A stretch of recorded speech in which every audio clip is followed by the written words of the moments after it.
Salut à tous et bienvenue pour votre nouveau numéro du Journal des Sports.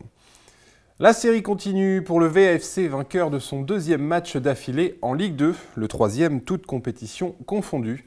Face au 18e du championnat, Châteauroux VA a présenté deux visages vendredi dernier.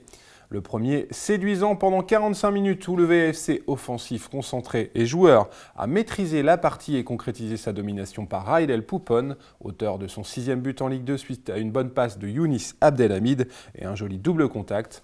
Mais après la pause, VA a peu à peu reculé et trop laissé Châteauroux développer son jeu. On a même cru que tous les efforts valenciennois seraient gâchés lors de l'égalisation des visiteurs, mais l'arbitre a généreusement sifflé une faute sur Bertrand Laquet, refusant par la même occasion le but Castelroussin, qui aurait effacé les efforts du VFC et ses nombreuses occasions. Bernard Casoni. Je pense que c'est une victoire méritée. On a pris le match par le bon bout, on a dominé cette équipe de Châteauroux, surtout la première mi-temps. On marque un but qui valide un peu notre prestation. Voilà, après, on avait envie de marquer le deuxième, mais bon, Châteauroux a réagi un petit peu plus. Mais on avait des opportunités contre qu'on n'a pas toujours bien joué. Mais je veux dire, je suis content de mes joueurs parce qu'il y a une débauche d'énergie, il y a une envie de bien défendre qui fait plaisir, quoi. En plus, il y avait un terrain qui n'était pas facile à jouer non plus. Donc je veux dire, bravo aux joueurs. Je pense qu'on travaille pas mal depuis quelques temps, quoi. Par rapport au début de saison, on était la plus mauvaise défense. Là, je pense qu'on a pas mal rétabli, mais c'est un tout. Hein. Mais c'est ça, bien défendre, derrière, on valide des victoires. Et pour finir, l'année 2014 en beauté, VA, remonté d'un rang pour s'installer à la 9e place du classement, devra enchaîner lors de la 18e journée, ce vendredi 19 décembre, avec un déplacement sur la pelouse du Stade Lavallois, actuel 11e de Ligue 2, équipe qui n'a toujours pas perdu chez elle. Le coup d'envoi sera donné à 20 h à Laval. Et du côté du foot amateur, pas grand-chose à se mettre sous la dent. Summer et Saint-Va n'ont pas joué suite à la remise générale du district ESCO. Et seule Valenciennes du Temple était donc en piste en promotion honneur. Au final, une belle victoire 3-0 face à Ouascal pour les joueurs de Mohamed Benchetouya, 3e de leur poule. Et prochain match pour du Temple en février 2015 après la trêve, tout comme pour nos joueurs de district. On part du côté du TSB Valenciennes pour qui l'actualité a été riche ce week-end. En tennis handisport, Julien Lefebvre, que nous vous avions présenté la semaine dernière, est devenu champion de France non classé dimanche dernier à Saint-Malo. L'élève de Franck Grolier a remporté la compétition sans perdre le moindre set. On devrait rapidement entendre parler de lui en 3e série, la catégorie supérieure. Félicitations. Et puis félicitations également aux squashers du club qui ont réalisé un sans faute samedi dernier en première division. La double victoire de l'équipe 1 du club face à Créteil et Royan est synonyme d'un grand pas vers les playoffs, comme l'explique le responsable de la section squash du TSBV et capitaine pas peu fier de l'équipe 1, Frédéric Bardzinski. On a aujourd'hui rempli la mission qu'on s'était fixée, puisqu'on gagne notre première rencontre 3-1, 4-0. En fait, on avait cette ambition. Les joueurs ont fait ce qu'il fallait. Il est vrai, mis la plus forte équipe que pouvait donner l'équipe de Valenciennes. On comptabilise beaucoup de points finalement aujourd'hui, ce qui nous permet, au regard des équipes qui seront jouées la prochaine fois, ça nous permet d'espérer une place au championnat de France et donc au play-off. L'année dernière, on s'était dit, si on arrive à se qualifier, ça serait vraiment le plus. Donc on voulait dans un premier temps rester en National 1. Et puis là, cette année, on avait vraiment l'ambition de pouvoir y accéder une nouvelle fois parce que c'est vraiment une super expérience. Voilà, et puis pour être complet sur le squash au TSBV, sachez que le club réfléchit sérieusement à accueillir les championnats du monde féminin par équipe en 2016, soit 2 ans après avoir organisé les championnats d'Europe individuels. La réflexion est en cours au sein du club valenciennois qui attend les éventuels engagements de sponsors privés qui débloqueraient la situation, notamment pour la construction de 2 nouveaux cours de squash au TSBV, condition nécessaire à l'accueil d'un championnat du monde par équipe. Affaire à suivre donc. On revient maintenant sur un des temps forts du dernier week-end sportif valenciennois, le 6e Bike and Run du Père Noël organisé à l'étang du Vignoble. Plus de 100 équipes de 2 ont répondu à l'appel de l'association Valenciennes Triathlon avec pas moins de 180 participants sur la course phare. Certains avaient tout misé sur le déguisement comme vous pouvez le voir sur ces images, quand d'autres ont joué la compétition à fond, notamment le quatuor de tête qui a terminé la course de 16 km 2 en à peine plus d'une heure avec 11 secondes d'écart et une victoire du duo Bétavert de Dinechin devant Mouroudzu et Harou. La course sprint de 5 km 400 a été remportée par Thomas Carlier et Baptiste Depours qui ont fait honneur au club valenciennois. Félicitations à tous ces courageux et aussi à tous ceux qui sont venus à l'étang du Vignoble pour découvrir la discipline et juste se faire plaisir. Plus de 200 personnes qui ont joué le jeu malgré un dimanche matin au froid hivernal. Et puis, autre moment fort de l'athlétisme de fin d'année, les boucles nocturnes de Vauban. La 4e édition organisée par l'US Valenciennes Athlétisme aura lieu ce vendredi soir autour du complexe Vauban, comme son nom l'indique. Le journal des sports vous en dit plus sur cet événement dans ce reportage. L'USVA compte bien terminer son AD 2014 en beauté avec son cross-country. Une course créée au complexe Vauban, terrain d'entraînement du club valenciennois.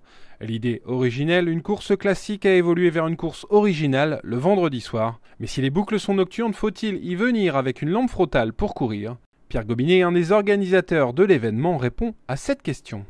Non, parce que le stade est éclairé comme sur un terrain de hockey. Un jour de décembre, gris, c'est pas très clair. Et bien là, en nocturne, on voit mieux qu'en plein jour. On voit les coureurs du début à la fin, tout le temps. Et c'est très spectaculaire même en plus. Les spectateurs sont ravis. Souvent, ils viennent, ils sont un peu étonnés de voir ce parcours, se dire, tiens, en fait, comment on peut faire un cross-country dans ce lieu. En effet, cela peut paraître surprenant. Organisé dans un espace aussi réduit, un véritable cross-country nécessite d'utiliser au mieux les dénivelés existants et la moindre parcelle disponible. La réussite est visiblement là puisque plus de 300 athlètes sont encore attendus au complexe Vauban vendredi soir pour participer aux 4e boucle nocturne du même nom.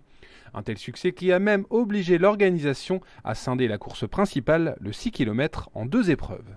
Une centaine de coureurs sur la ligne de départ. Je vous rappelle que je vous précise que la ligne de départ fait à peu près 5 mètres de largeur. Et le parcours parfois fait 2 mètres de largeur, 2-3 mètres. Donc c'est assez sélectif à ce niveau-là. Donc 200 coureurs, on risquait justement le problème que les derniers croisent les premiers. Déjà dans ce sens-là. Et puis bon, donc j'ai fait donc 2 courses avec les féminines. Plus les vétérans masculins à partir des V2, c'est-à-dire à partir de 50 ans, on va dire. Ce qui fait des pelotons un peu équilibrés pour l'avant-dernière course et la dernière course. En marge de son meeting du souvenir ou de ses foulées du vignoble, l'USVA propose un panel complet avec ses boucles nocturnes. Cross-country en train de s'installer dans le paysage de l'athlétisme local avec déjà la 4e édition vendredi soir. Ouvertes à tous, des plus jeunes aux vétérans, ces courses débuteront à 19 h pour s'achever peu avant 22 h. De quoi passer une belle soirée en tant que spectateur ou acteur, surtout si la météo est de la partie avec un peu de pluie.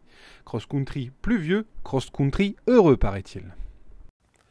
Et si vous souhaitez participer à cette nouvelle édition des boucles nocturnes, n'hésitez pas à vous inscrire. Tous les renseignements sont disponibles via le site officiel valathlé.fr ou par téléphone au 06 20 46 14 88. Pour les retardataires, les inscriptions seront même possibles le soir même. On ouvre désormais notre traditionnelle page résultats. Toujours pas de bonnes nouvelles pour le Hainaut Volley en Liga. 8e rencontre et 8e défaite d'affilée pour le HVB. Battu 3-1 le week-end dernier par le Stade français, le Hainaut a fait du Hainaut en s'accrochant jusqu'à 1 partout avant de sombrer. Bon dernier de son championnat, le HVB a encore une chance de renouer avec la victoire en 2014. Et pour cela, les joueuses de Badis ou Carache vont devoir s'arracher face à l'équipe de son ex-adjoint Félix-André Venel. Coup d'envoi de cette nouvelle rencontre cruciale ce samedi 19 décembre à 20 h à la salle du Hainaut. Ce week-end, c'était aussi les débuts de la saison du hockey en salle. Et le moins qu'on puisse dire, c'est que le Hockey Club de Valenciennes n'a pas connu de faux départ. Sur les installations de Nantes, les joueurs de Franck Chirez et Thierry Richet ont directement confirmé leurs intentions de ne pas galvauder leur double titre de champion de France. Résultat, 3 matchs, 3 victoires, 24 buts inscrits face à Nice, Ronchin et Montrouge et une première place provisoire au classement. De quoi passer les fêtes au chaud avant le 2e tournoi élite, disputé le 10 et 11 janvier sur les installations du Touquet avec 3 nouvelles rencontres. Des derbies face aux joueurs locaux ainsi qu'aux voisins douaisiens et cambrésiens. De quoi en savoir plus sur la hiérarchie du hockey en salle français, avec, on l'espère, cette année encore de belles ambitions pour le HCV, qui pourrait même viser le triplé. En tennis de table, belle victoire de l'USTT Valenciennes à Dunkerque pour clore sa première partie de saison face à la Lanterne Rouge. Le score final 5-8 et au final une belle 3e place au classement de la poule de National 3. Les coéquipiers de Christophe Cordel ont donc fait le plein de confiance avant d'attaquer la 2e phase en janvier, toujours en N3, face à de nouveaux adversaires et avec sans aucun doute encore le même objectif de se maintenir, voire plus si affinité. Du côté de l'Ovalie, carton plein pour le rugby club de Valenciennes face à Vervins. Une victoire facile pour le RCV dimanche dernier face au dernier du groupe territorial, 67-5. Les rugbymen de VA en profitent pour conforter leur première place au classement à la trêve, mais le gros du peloton n'est pas très loin. La lutte reprendra en 2015 à partir du 18 janvier prochain.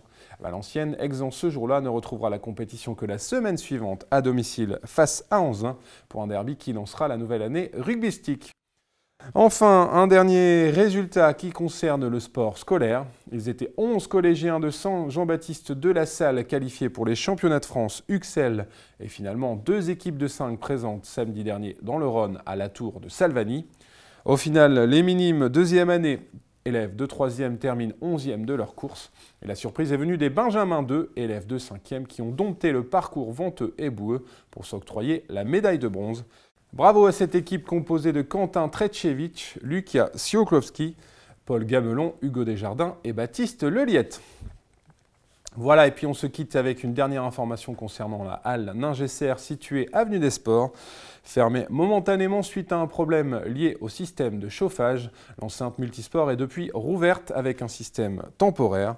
Les travaux définitifs doivent avoir lieu pendant les vacances scolaires et tout devrait être rentré dans l'ordre pour la rentrée scolaire le 5 janvier 2015. Voilà, c'est la fin de votre journal des sports. Merci de l'avoir suivi. Je vous souhaite à toutes et à tous une très bonne semaine. Bye bye.